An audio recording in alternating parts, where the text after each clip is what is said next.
What's happening, everybody? I'm Akram Alim, and this is the Single Fathers Network podcast. And as I always state, I am here to build the community of single fathers first and foremost.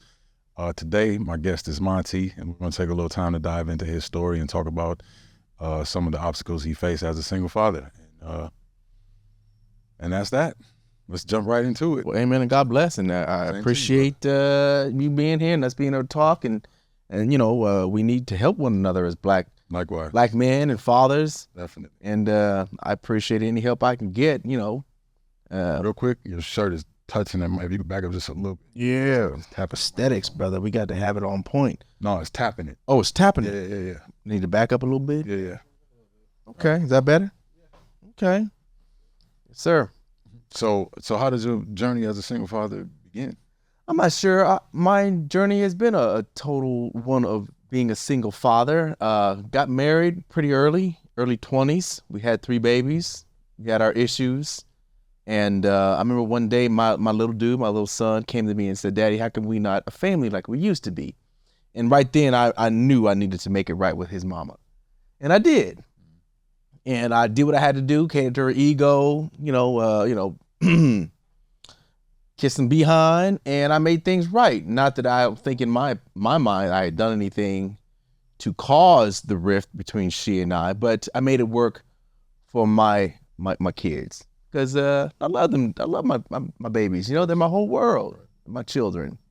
What other cause is there in life other than your children or family that's more noble or more important? Right. I know we all strive to be rich, famous, whatever the heck you're doing, or be the number one in your profession. But at the end of the day, we want family, don't we?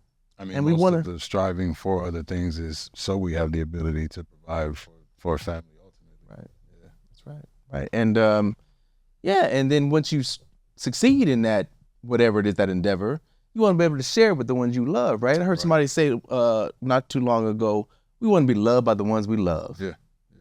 And you put forth effort to be a good father, provider, and you want to be able to share that. Right. The children and your woman, right? Right. And things don't always go as we want them to. Right. But doesn't mean we don't still love them.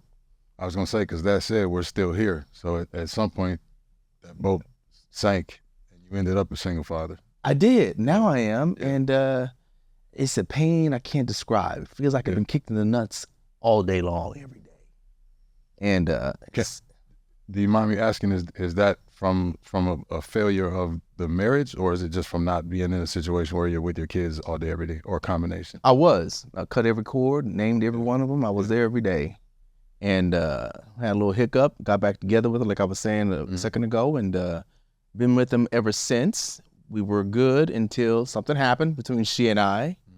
And no abuse, no infidelity, but something to where I couldn't no longer continue my journey with her. Got it. And because of that, my kids have now separated from me, and I haven't spoken to them in some time, and it's very hard to talk about rather. And so I find myself being a single father. Here I am, and alone, and looking for some help on how I can remedy that, and or how to just at least move on and live in this world without my purpose, because I felt my purpose was to be a father. Yeah. Once I had them babies, everything else comes secondary to them in my mind. Definitely. Yeah. Oh wow! So you're actually in the midst of dealing with currently. Very raw. And Very raw. And you said 3 children, 2 girls and a boy. What are their ages, if you don't mind me? They're in their early 20s, Yeah. and this is only 2 years out from this separation. Yeah. And I felt that going into their early adulthood, I'd be with them to be able to help them with, their journey as young adults. Mm-hmm. But I've been cut out of that, and you start to self-destruct when things like that happen, or I am anyway, and I'm dealing with that right now. Of course. And I'm looking for some help. Yeah. How so are you dealing? Do you feel like you're dealing with? Not well. Yeah. Jim Beam and Jack Daniels become my best friend. That's not a good thing. And I know that's not a good thing. Right. And it's just trying to drown out that voices saying, you were a failure, You were like your father, trying to be not him. Did everything I thought I could to not be like my father, and I'm still in this situation. So, if you were present that long, if you don't mind me asking, I don't want to dig too deep. I apologize if I'm asking. that's why I'm here. How do you? What changed if you were present for that long? Was that from reinforcement from the other side that was negative, or something happened between you and the children directly, or? Yeah, I've been asked that, and like I said, I've seeing a therapist right now. He asked the same question actually today. Only thing I can say is when it came to my baby boy, my son, he was a senior in high school. He got his girlfriend pregnant. He and I butted heads over that. There was some other family members that were on their way to the next level in their sporting endeavors. I had a cousin of mine that was about to go pro with with basketball, and he got his girl pregnant in high school. Ended up having to quit, come back. Then I had my brother-in-law to my sister, track star, Mississippi State, got her pregnant. He had to come back from Mississippi State, kind of stopped his goals of being an Olympian. And so I always preach that to my son, and here it is, it happened to him, and I was so upset. And I think that's where the button of the head started, and from there we've just kind of it's just kind of declined. Question is, do you regret that as a response? Yeah, people ask me that too, but I do. But when it initially happened, I'm just thinking to myself, what father wouldn't react that way, knowing what he knows about these other examples? I probably didn't react the best way. When it happened, I was so like, yo, my man, what are you doing, man? I've been telling you your whole life, that thing between your legs, it works. And this is what happens when you use it unprotected. You expressed it like that? Very much so. And me, his uncles, my cousins, his second cousins, every man I could probably put him in front of was trying to tell him, don't go down that path because it's happened in the family and you got a shot. You're a great athlete. But he did. And, it freaked me out. Yeah. And I probably didn't react the best. And ever since then, there's been a rift. Was there, do you know of a single man in his life that said, hey, this is where we are. There are success stories that have been in your position. We just got to figure out what we got to do now. Did anybody say that? Sure. I'm sure there was. And even after I calmed myself down, I said, okay, we're going to get this worked out. Yeah. Don't worry about it. I'm sorry I flipped out on you, but I think that initial damage had been outburst, damage was done. That's unfortunate. And he never saw me probably as the same. Yeah. And I've apologized since then, but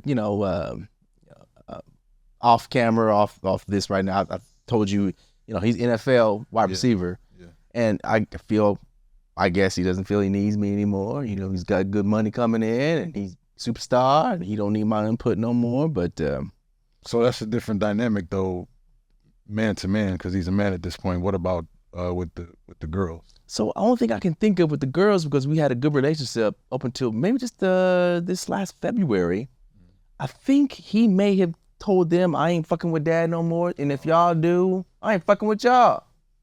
And he's in a position of authority now that he has finances like that. And he's superstar. Right. So still at the end of the day, all we can do is assume, but I understand that assumption. Right. Totally, yeah. Right. So maybe my situation is a little unique to other single fathers that are still dealing with the little ones. Mine are grown, right? But I still profoundly feel the loss. Of course, yeah. And like I said earlier, to me, coming from a broken home and an abusive father, neglectful father, I couldn't wait to be a father and do it right, and to have my little tribe. And now I don't have a tribe. I don't have that, and I feel so disconnected. I feel lost. And so I welcome, the help of other Black fathers. Yeah. And I've been looking to try to get onto some groups and clubs, just something to distract me after I come home from work, and just have some camaraderie and try to build a new family. Because that's the main reason why it's important for us to get the word out about the podcast, because we need to build a community. And the only way to stop bad habits is to replace them with good habits. So you need to surround yourself with people who are like-minded and have some vision. And you got to figure out a way to get rid of that idle time. Exactly. And the only way to do that is to put yourself in a position for success. What's the saying? Idle hands is the devil's. Yeah. I forgot how it goes. Yeah, I know what you're saying. I'm in the midst of that right now. Yeah, but if you know, again, I'm not trying to dig too deep. There has to be like certain periods of time when you need that release. Like, is this an after work thing? You come home, you get in your head, you're depressed, you start drinking. That's exactly right. That's exactly it. When I'm at work, I'm distracted by the work. And you're fine. And I can throw myself in it. Right. I almost regret seeing when it's time to go home. Yeah. Because I know what I'm about to do. So, okay, so question, what type of things do you have at home that need to be done, regular, like duties or things that you could do, projects that you've been putting off? After work, I'm kind of wiped out. I look forward to coming home, looking at some sports and having a couple drinks, and them couple drinks turn into more than a couple drinks. And then I find myself drinking myself to sleep and getting ready for the next day. And that's pretty much how my days go. And I know I can't keep doing this to myself. It's destructive. But I would normally, back in the past, I would come home from a day's work and had the sports to, look forward to, go, a game, go to practice with something with my boy and my girls, they all played sports or just being involved in the family things, but I don't have that anymore. Now it's just me, I'm by myself. Yeah. And, and that loss is just too much. So I don't want this to come off harsh, but like one of the things that you have to consider, or that I feel like is important for you to consider, is that if you turn to alcohol or something damaging as an outlet, then when the day comes, you have the opportunity to have them back in your life. Right, yeah. And you're not of sound mind and prepared to build a relationship, you then have to figure out a way to let go of your dependency and get right to even be in a position to build a relationship. So I just challenge you to, I know it's difficult and we can have way more conversations than this, because that's the main reason why I personally want to get involved, because I know there's another way to deal with it without the anger and the frustration. And because I had to go through that myself. I've been married and divorced. I have 3 kids with 3 different women. I've had kids taken from me out of state and no contact. And I've been on the roller coaster. There's not a whole lot of aspects of it that I haven't experienced, but it's important to you have to find some kind of outlet that's not going to make you unhealthy, so that when you have that, the opportunity is going to come in. Yeah. And there's 2 ways to wait. There's the bad way and there's the good way. And if you wait the good way, then you build yourself up and you prepare yourself for when that day comes. If you wait the bad way, then you're not putting yourself in a position to be prepared for that day to come. You know what I'm saying? I totally hear you. It's funny. Yeah. My barber says the same thing. He's like, yo, man, don't do this to yourself. He's like, when you get that opportunity, you wanna represent, like, definitely, like you a king, not you broke down over the thing, but that that you was okay, not okay, but you were able to sustain yourself. Dealt with it. Don't present yourself to your kids this way. He said, don't do that, man. Yeah. And that's why I'm seeking out help. Definitely, yeah. And I'm, I cannot be here and be like, fuck it, I'm just do whatever I do and just go down this hole and just keep myself there and whatever happened. But no, I'm looking for help. I would like to say on behalf of our whole organization, man, I'm proud of you for taking the step to get help. Well, thanks for saying that. You know what? We don't get praise. Men in general, especially Black men, we never get any kind of praise for anything we do. So thank you for saying that. I appreciate it. I really do. I relate and thank you for having this organization. Yeah.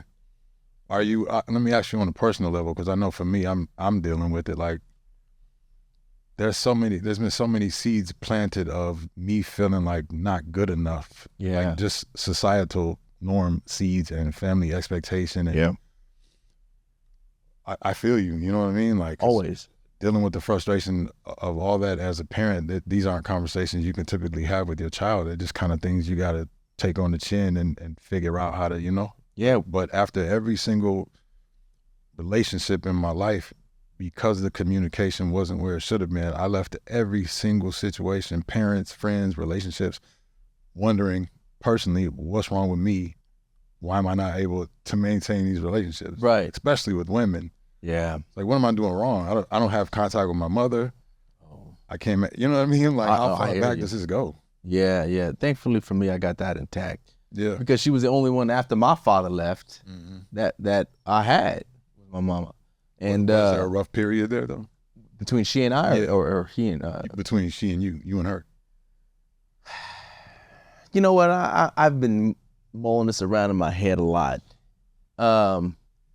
It's great that mothers are there for their children, especially for their boys, their sons, especially when the man leaves. But there is something that we are lacking when our fathers aren't there. For sure. They can do the best they can by us, our mothers. But there's just something I feel, and a commercial will come on, I see a father and son throwing a ball. I start breaking down. I'm like, what is going on with me? Yeah. And I'm starting to realize as I'm getting older, it's because I didn't have that. Same. And trying to be hard all the time, being from Long Beach, and Compton and all that, always trying to be tough. When you get older, that shit starts to break down in your mind. And we are all human. Yeah. And the emotions start to come to the surface. And, I love my mother to death, but yeah, we all need both parents. Definitely, yeah. That duality. And not having it affects you. Yeah, we don't know the other side of the coin. I mean, we can figure out how to grow and be men in that situation. Right, from the female perspective. Yeah, that has nothing to do with us. We're not put in a position to even meet the expectations that they learn to have for us. Right. Especially in the single parent households. I can remember my mother saying she wanted, her man, because after she got divorced, my man to be like this. And then I was trying to be that from my wife. Right. But that's almost impossible. Right. You say your wife even wanted those things.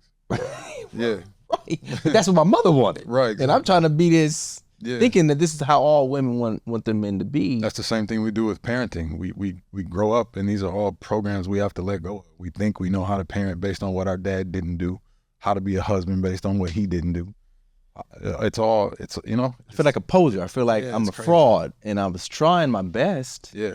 I guess it wasn't good enough. But respectfully, you were, but we all are until we become conscious of it and learn that, like, it's so interesting when you figure out that, like, a lot of people have like a favorite color or a favorite month of the year or season. They don't even have the slightest idea why. It's just because of a seed that was planted before they were even conscious of the fact that their personality was being formed. Right. That's some shit to become conscious of and just shed it all.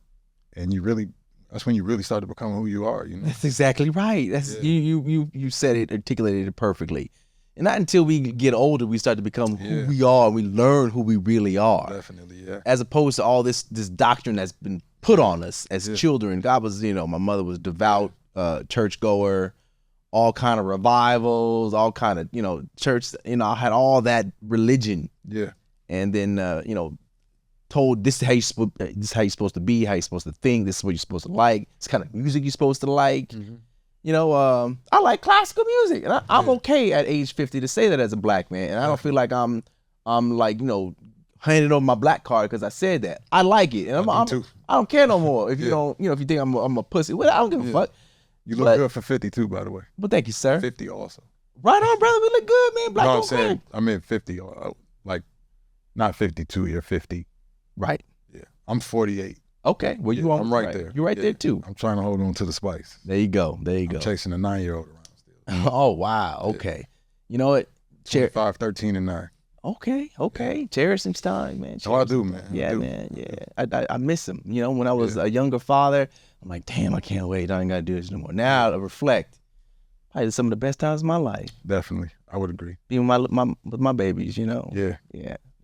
I dealt with a work injury. I'm self-employed as a painter, but I dealt with a ladder injury. And during the time that I wasn't mobile, all of my children during that period said to me, "You work too much," and that changed my perspective on everything. That's kind of part of what led here, just creating the free time in my life to do more purposeful things other than chase money. Right. And parenting was a big one. Yeah. Once you slow down long enough to realize, like, oh shit, this is never gonna happen again. Exactly. I'm missing out on opportunity. At that stage, right? Yeah, especially at certain stages in the baby's life. The first walk, the first talk, first day of school, first time when they out on some kind of court or some kind of field. you never get them days back. Yeah, and whether it happens abruptly, like in your case, or the normal distancing happens, because at some point, they don't smell you the same way. Right. They got other more important stuff to do. Right. You used to be hero. Now you're like a burden. Yeah, like, I don't want to hang out with you no more. Yeah. Yeah, man. Yeah. I had an instance where I was speaking to a daughter. She had found out like some less than favorable things about her father. And I said to her, I understand your frustration basically, but I think it's really important that you don't say anything, because then you're gonna basically rob him of him being a hero. Like, knowing those things, then you can move differently. You know what I'm saying? Yeah. You can adjust based on whatever your perspective is or how you feel about what you know, and if you need to act differently, cool. Or if you need to make different decisions to keep yourself out of situations where that has to come up.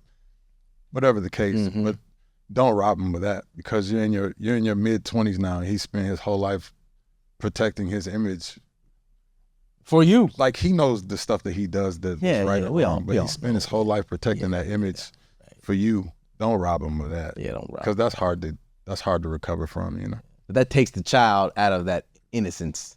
It does. And that. But we all got to grow up at something. I guess we all got to grow up at a certain point. You're right. Right. Yeah. This whole whole life journey is something else, man. It's beautiful.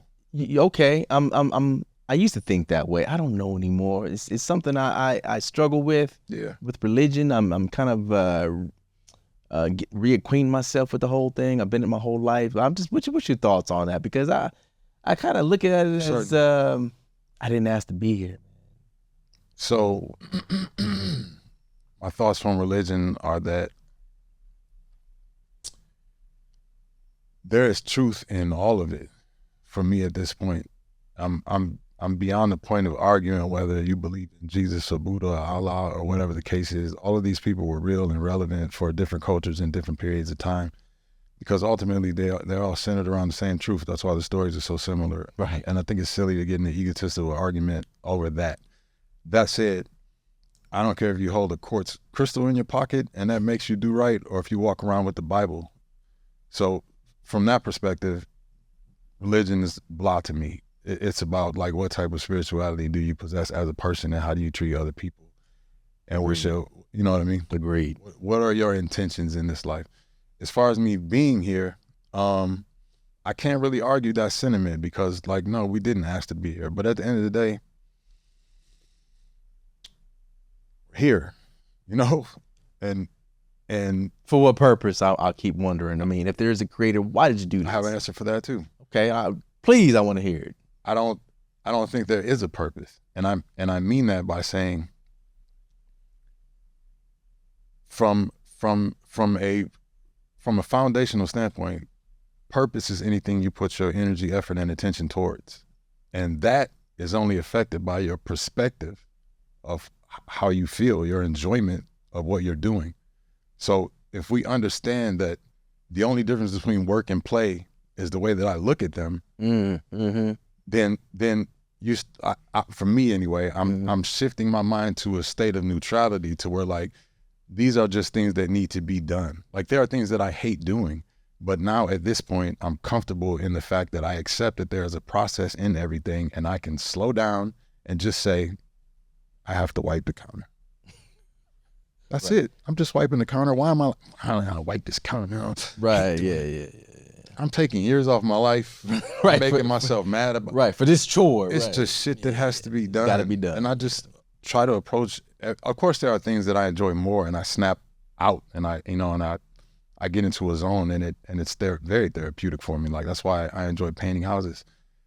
But anyway, that's ultimately the direction I would say that I probably would go in if we talk further, is just getting to a point where, for me, meditation was important. Yeah. Because a lot of people meditate and attempt to run from their thoughts. But meditation is essentially you getting comfortable with the thoughts to the point where you can remove your emotion from them, and they just become thoughts. These are facts on a piece of paper. Because what makes them stressful and what makes you want to drink is your perspective of a fact. It's your emotions behind what you see that make you want to drink. Yeah. And once you once you understand that, you can change the way you view things. It just drinking takes is a little work. I want to escape from these thoughts. Definitely. Because I can't, the math ain't mathing for me.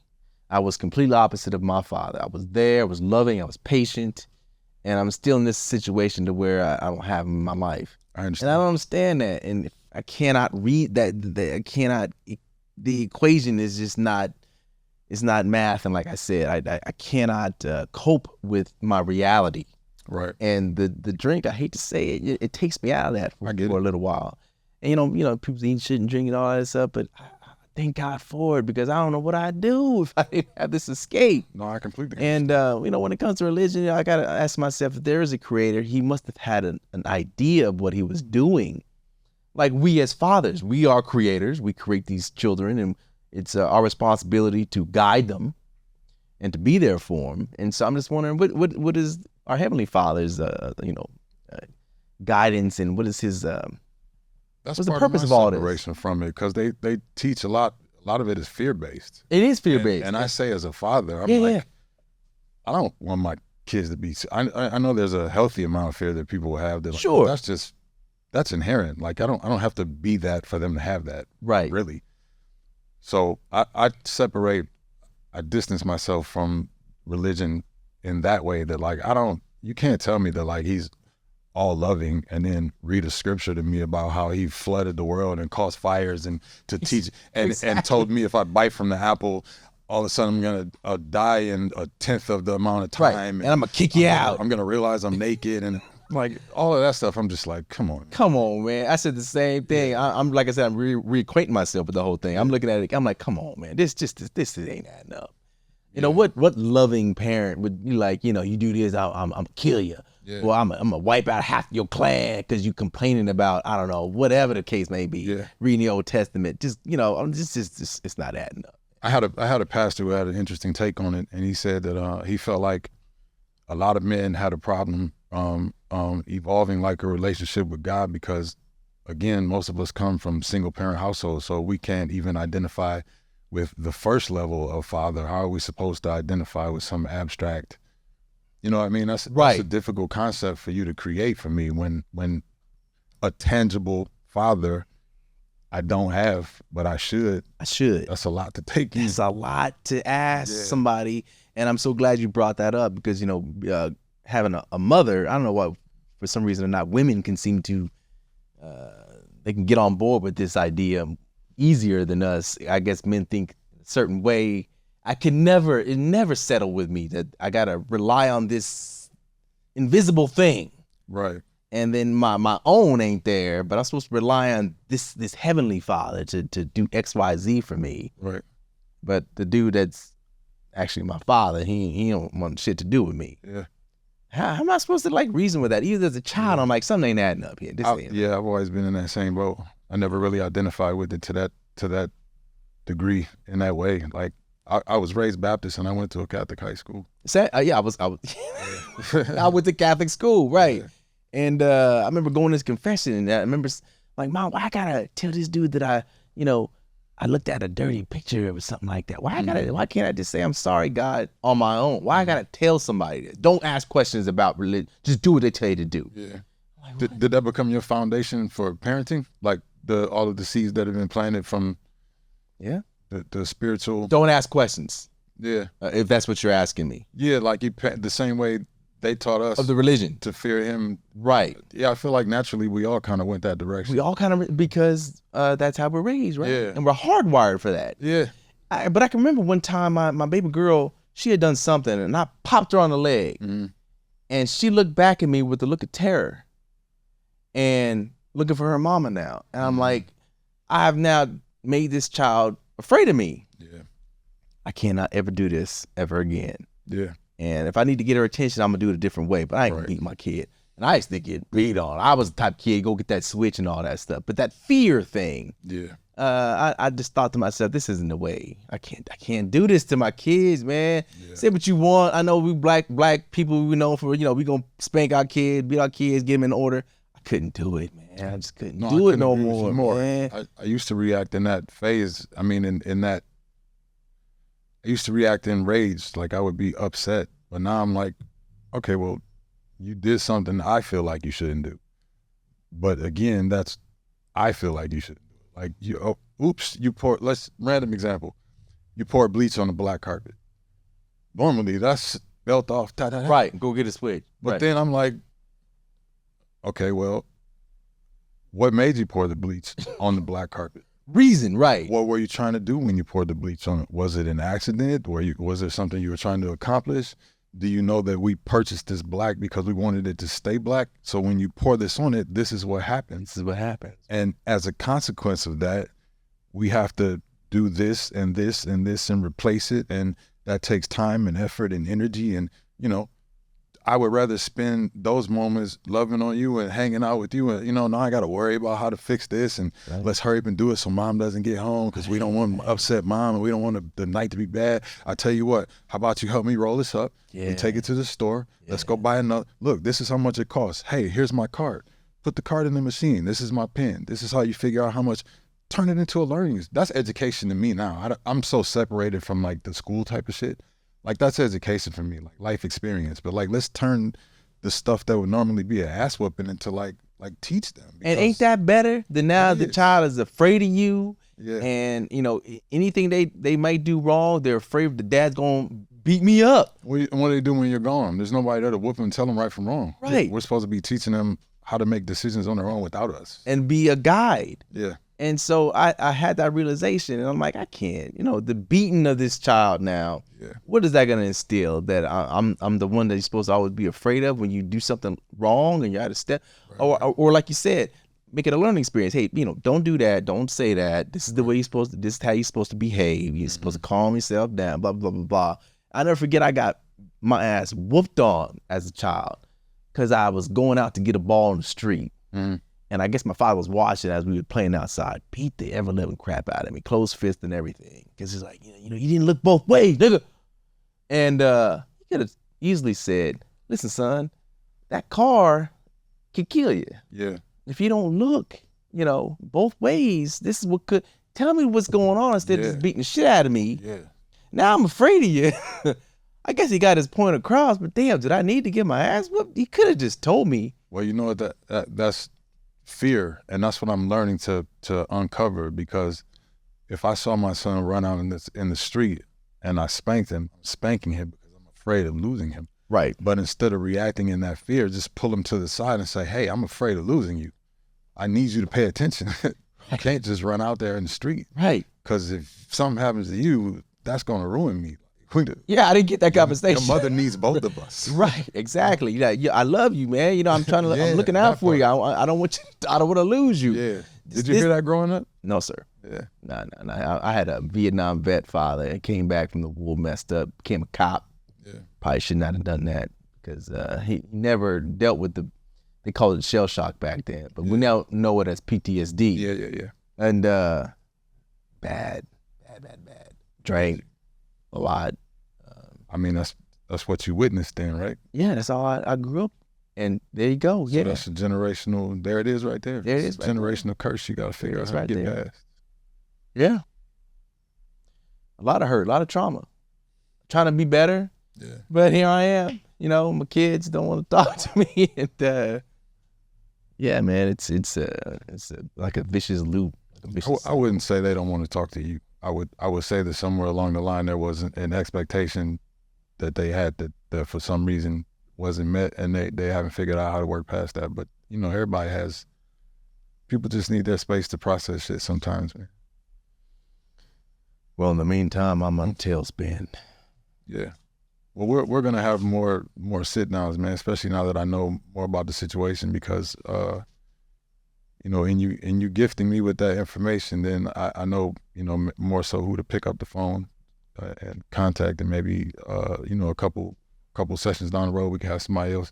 I don't have all the answers, you know what I mean? Yeah. That's why it's important for me to talk to as many fathers as possible too, because I can only speak from my vantage point. And even though I've been through a lot as a single father, you know, I haven't experienced what you're experiencing, bits and pieces of it, but like to be actively dealing with that, and they're grown, I can't imagine.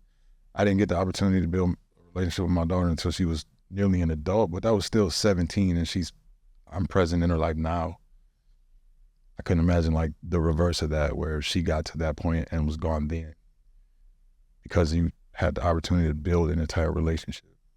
That's very different. And I hate to say it, man, and it might sound bad, but I'm envious of you that you got this relationship, man, and you get to talk to her, and you get to see her, and you get to be there for her.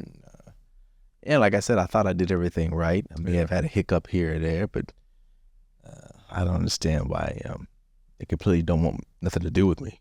So, but it is what it is. It's life less. I don't know, man.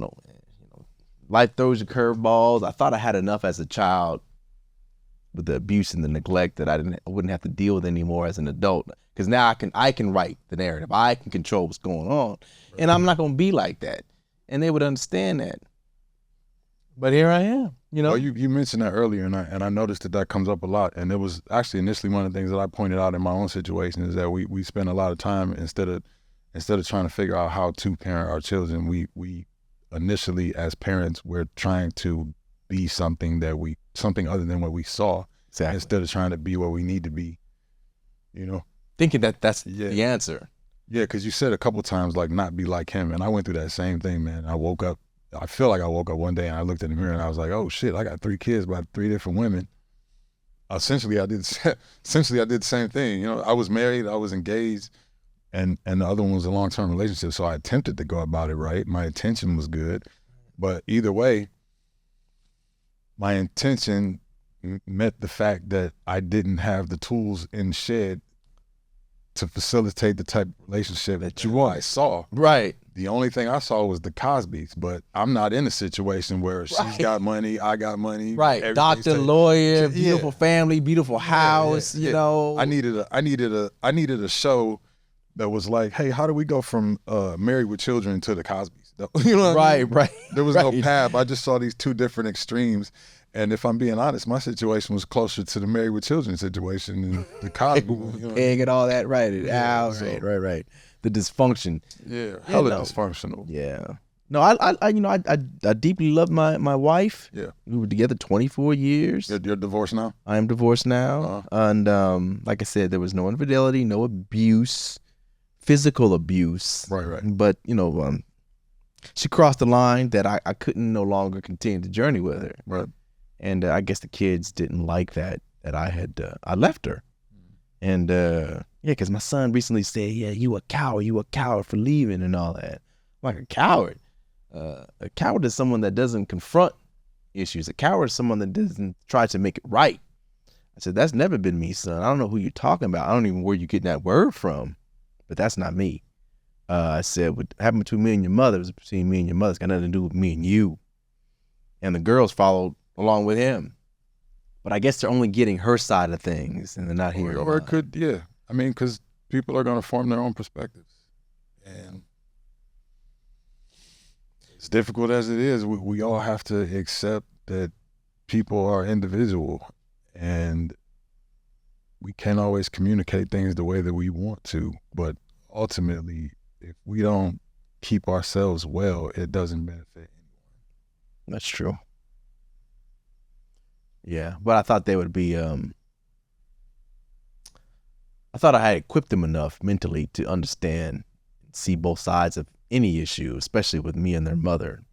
And for me to be in the situation with them now, I'm extremely confused as to why they don't understand my side of things. You equip them to be strong right? and mentally capable of seeing both sides of an issue, and to not just be go for the okie doke and not just hear something and just be like, okay, I'm on your side and I'm not even gonna listen to the other side. I thought I had equipped them mentally to be like, be free thinking and don't just go for what one person might tell you about a situation. See it all. I feel like that's a different dynamic though when you're asking children to make those type of decisions or have that type of perspective when it's mom, the number one nurturer, exactly right, in their life. Yeah, someone else brought that up to me. Like, I was asking too much. It's almost like we have to figure out a way to approach that in a way of like as non-confrontational as possible. You know what I mean? It's almost like approaching everything from an apologetic standpoint and then for a long time, like there's the perspective of like, I'm being a bitch. You know what I'm saying? Yeah. But we're not, because one of the most valuable lessons I'm learning as a man is that ability to exhibit self-control is really what separates us. And I have to be what I need to be for those people I love. I have to facilitate those relationships and put my ego to the side. That's being a man, to me. Agreed. Because those are hard decisions, man. Self-control. And especially with my daughter, like she needed me to be nurturing, and that was not something that was coming naturally for me. Right. I had to learn how to be like, I understand how you feel. Right. I hear you. I see why you would react like that. I think you're completely justified in feeling like that. I had to say all of that stuff and then say, if you don't mind, I would like to share another perspective with you. Mm-hmm. And I have to say that as, I have to express that in a way where it's not like, you should do this. But because that's not what she needs. Right, but as little boys, we're always told to button up your emotions, suck it up. But little girls are allowed to express themselves and talk it through. Yeah. And then the mothers or the women are always like they then cater to that. Us men are like, you deal with that. But when we are a single father dealing with little girls, we have to now pull from something we don't even know about, because we're always told, don't cry, be hard, be tough. And it's hard to tap into that nurture side, because which is interesting, because when we face moments of conflict, all the stuff that we're told not to do is what we end up doing. Yeah. Get emotional, act enraged. Here's why. How do you not? I feel like that's where the missing element, like when a father isn't present, that's the element that is missing, because you do all of this to raise us up, single mothers, as men, but then when we're confronted with men moments, we react in feminine energy. Right, with emotion. Yeah, which is why we're out here fighting and arguing over women and money, and that's no disrespect. I'm not saying that the women's energy is amazing and necessary, but we should. I'm gonna push back on that sometimes. I'm gonna push back on that, and I'm okay to say that. With women need. Of course, women always claim that they're more emotionally mature than us. That's not the case. No, we have been taught as little dudes to check our emotions, get them in check, and to control them. That's what to harness maturity is. I believe that's what it is, and I think men do that way better than to women. Respond, not react, is emotional. Because we are dangerous if we do. Yeah. Anyway, but it's hard to know what to say to a little girl when she's going through something, and you're on your own as a single father, and it's just not in our toolkit or toolbox. But anyway, the whole thing about being a father, being a parent, it's such a crazy journey, along with the one you're already on, and individually. Yeah. And but I wanted to say something, back kind of what you were saying earlier, as far as when I was a child, I knew my father was abusive, and I knew I didn't want to be around him. But what's strange about the whole thing is my sister and my brother went through the same thing, but they love this man to this day. Mm-hmm. They revere him. But me, I don't. Is there an issue between you all because of that? Yeah. I look at them as fools. And, they're like, he's our father. I'm like, but he was never there. He was a monster. Mm.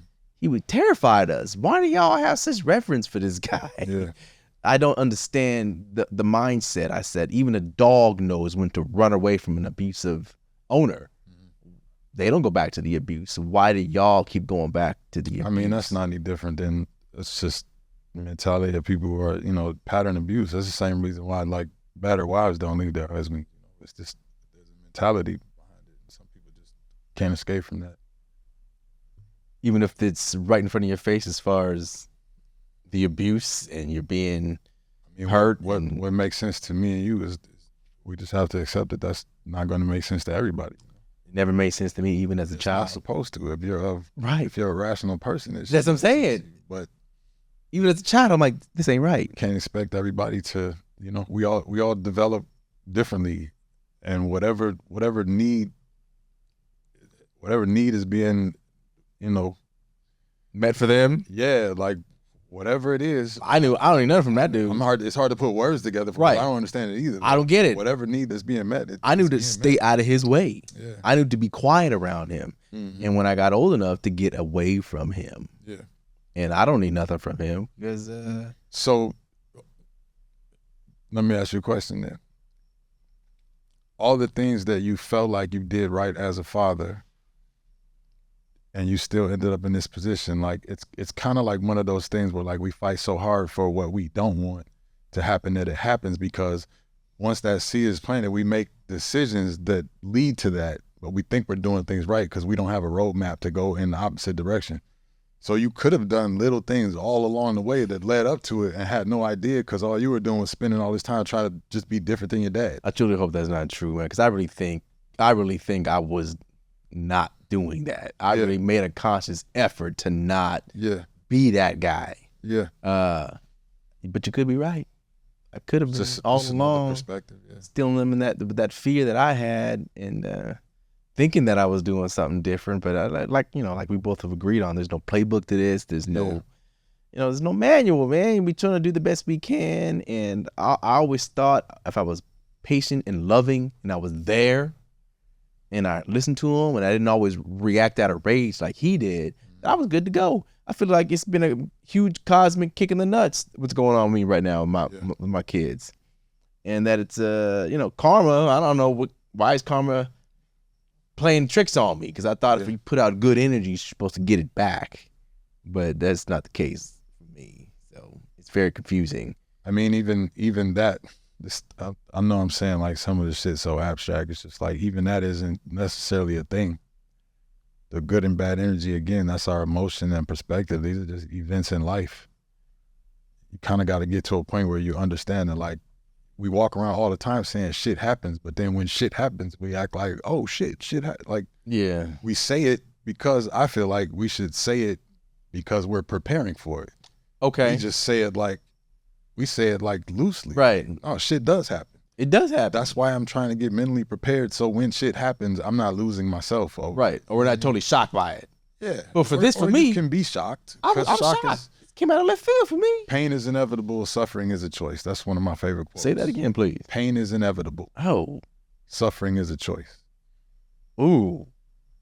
Damn. I don't like that, man. No, that's how it did me. I was like, damn, I am choosing to relive this moment over and over and over and over and over again. But it happened, and how do you let it go if it's so painful and you're trying to make it right in your mind? That's why I meditated. I'm not trying to give you a simple answer, but it's almost like if I sit down and I think about all the negative shit that happens to me, that's torture. I'm just sitting there going through it. I'm probably crying and ready to punch holes in the wall. Right. But if you keep thinking about it and eventually you get to a point where you're like, this is fucking crazy. These are just thoughts. Why am I driving myself insane? That's where the aha moment in meditation comes. And now these thoughts of like all that shit, I'm just like, that's an interesting story. What if I did that? Oh, that's an interesting story too. What if I did?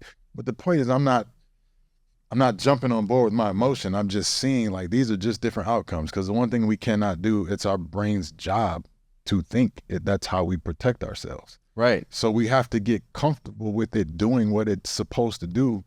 We're like creating more issues because we're the beauty of being human. We're doing exactly what we're supposed to be doing when we think these things. But we call it judgment. We find so many ways to run from our thoughts. Embrace them, like they're there for a reason. Embrace them, but we're trying to make sense of it. And aren't we trying to, as men, aren't we always trying to fix it? And we want to make it right, and we want to make it good.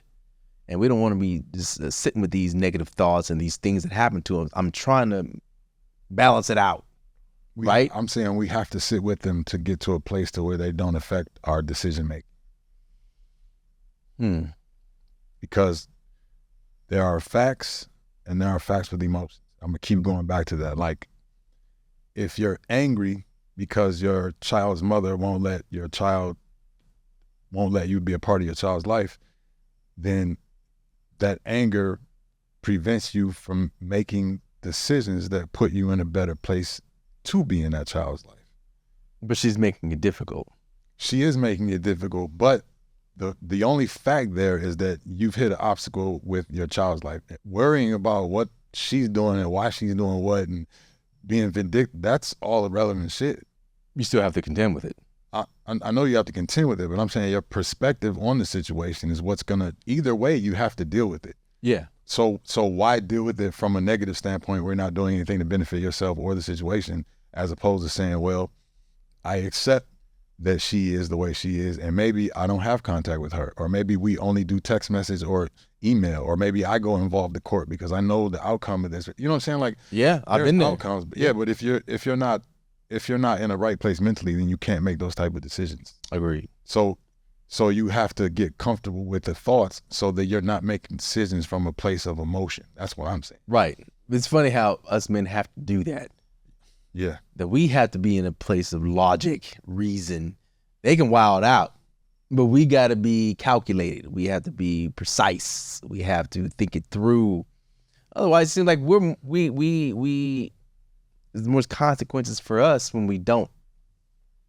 You say that, but at the same time, though, I mean, it's in our nature. We're the hunters and gatherers, like, And the protectors and it's all natural. We just live in a world where those thoughts are in a different realm now. So we're not hunting buffalo. Well, yeah, and We're trying to pay bills. and this whole independent woman thing area now going on. We got to continue with this bullshit, but whatever. Again, I am Akram Alim, and Monte County. this is the Single Fathers Network. I know we kind of got off rail, but all of this is relevant content. So again, if you are a single father, man, and you relate to anything that is being said, or even if you know a single father, or you're the supportive family member of a single father, like, subscribe, please spread the word, again, because it is important for us to build a community and get as many stories as possible so that we can meet the needs of the people, the fathers, the single fathers out there working hard to be present in their children's life. We appreciate you. SingleFathersNetwork.org. Like, subscribe, Single Fathers Network on social media, on every platform. Peace.